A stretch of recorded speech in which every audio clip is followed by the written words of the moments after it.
भिंती होत्या पण भिंती नव्हत्या आमच्या शेजाराला पूर्वी. आता तसं नाही, पलीकडे काही झालं तरी आमच्याकडे उत्सव चालू असतो. आपण एकमेकांशी, आपण ह्या सगळ्या संस्था, त्याचं नाव काही ठेवा तुम्ही, एक सामूहिक नाव ठेवा, आपण एकत्र ही चळवळ म्हणजे केवळ बोलण्यासाठी किंवा भाषण करतोय आपण असं तसं नाही. चळवळ आतूनच ते यायला पाहिजे. जसं म्हणतो की माझं गावच माझा भारत आहे, बस तेवढं पुरतंच करा.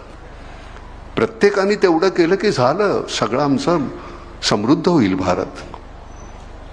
पण आमचा गोंधळ कसा आहे, मला त्यातला श्रेय, आम्ही हे केलं, मग माझी तुमच्याबरोबरची स्पर्धा, तुलना, आणि त्यातून मग मी तुमच्यापेक्षा जास्त कसा, काही गरज नाही त्याचं.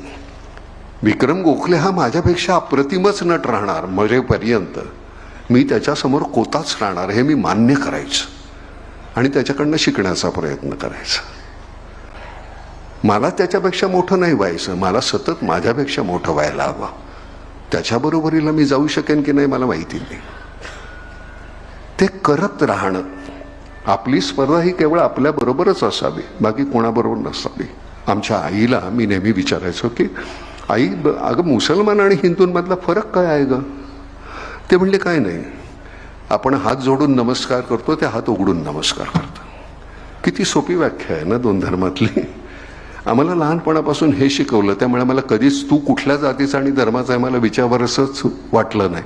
आणि जाती मला माहिती आहे, गडकरी, जाती कधी संपणार नाही. जाती तुम्ही संपवल्या तरी सुद्धा ऑफिसमध्ये बॉस राहणार, ती एक उच्च जात राहणार, मग मधली, मग अजून असे, मग शेवटी पिऊनची.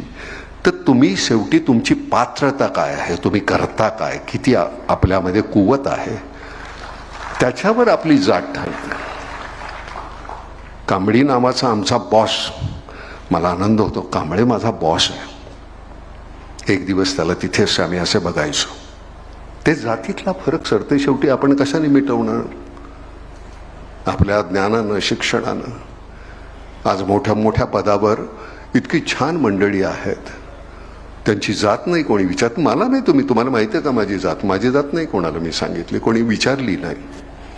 मी काय करतो या प्रांगणामध्ये आल्यानंतर मला, मी नट म्हणून मी तुम्हाला काय देतो, इतकी मंडळी मला बघायला जमलेली आहे, तो उधळून द्यायला पाहिजे. झाली पाहिजे ती झाली, काय हरकत आहे, सगळेच माझे आहेत. तुम्हीच हसाल ना मला.